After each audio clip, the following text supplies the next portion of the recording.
Hi, this is Kris Henderson with Ask an Expert, answering your health and wellness question. Food is one of my go-tos when I'm feeling depressed or down. How can I soothe my emotions without food? Well, a lot of times I realize that it is easier to eat than to deal with the emotion that we're feeling, especially if that emotion is making you feel icky or down or depressed. I want to remind you though that we emotionally eat all the time, and not just when we're feeling down. But people do use food to self-medicate and help control their feelings. And what happens a lot of times, unfortunately, is that you're feeling bad about something, you're feeling depressed, and so you eat.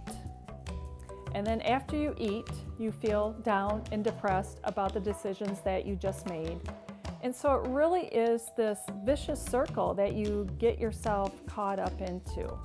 But what I want to teach you is that you can be a conscious eater no matter what kind of emotion that you're experiencing. So I think these suggestions will be very, very helpful to you.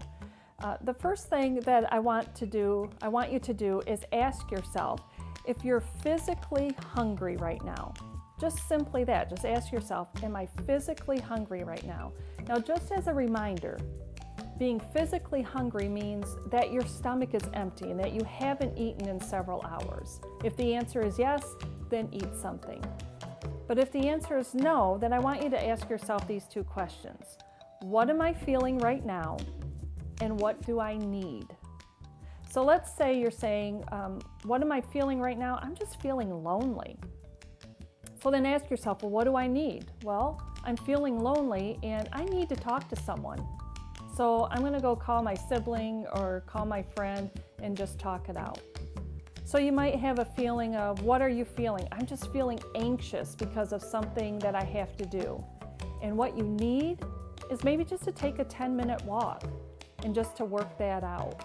So ask yourself, what are you feeling and what do you need from it? And I know at first when you're changing your lifestyle, it can seem a little overwhelming, but I think if you ask yourself these few key questions, it will really help you to be aware of when you're emotionally eating and when you're not.